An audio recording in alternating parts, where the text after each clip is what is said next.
Hello' everyone, কি খবৰ সকলোৰে? গৰমৰ কাৰণে বহুত দিন ভিডিঅ' বনোৱাই নাছিলোঁ। আজি ভাবিলোঁ এটা বনাই দিওঁ আৰু বহুত দিনৰ মূৰত। তাৰ কাৰণে এয়া তিতা কেৰেলা বনাম বুলি ভাবিলোঁ।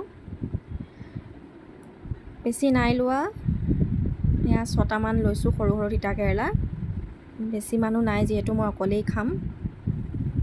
ধুনীয়াকৈ ধুই মিহি মিহিকৈ কাটি লৈছোঁ এইদৰে। তিতা কেৰেলাৰ ভাজিটো এইদৰে মোৰ খুব প্ৰিয় হয়, মই খুব ভাল পাওঁ খাই এইদৰে।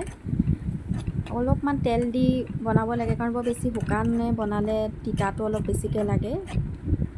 তো এনেকৈ দালি মোৰ প্ৰয়োজনেই নাই, অকল ভাজিৰ লগতে মই ধুনীয়াকৈ ভাতকেইটা সানি খাই দিব পাৰোঁ।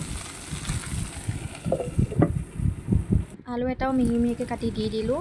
এয়া চাওকচোন, লগতে কেইফুটামান গোটা নহৰু দি দিছোঁ। এইদৰে গোটাকৈ দিলে মানে খাই বহুত ভাল লাগে ভাজিৰ লগত।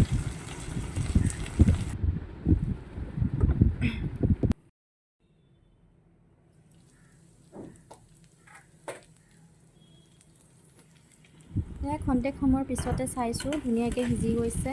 নহৰু কেইফুটাও সিজি গ'ল ধুনীয়াকৈ। লগতে দুটা গোটা জলকীয়াও দি দিছিলোঁ। এইদৰে তিতাকেৰেলাৰ ভাজি খাই কোনে কোনে ভাল পায় বাৰু জনাবচোন। মোৰ ভিডিঅ'টো আজি ইমানেই আছিলে। পুনৰ লগ পাম। আজিলৈ আহিছোঁ তেনেহ'লে, বাই বাই।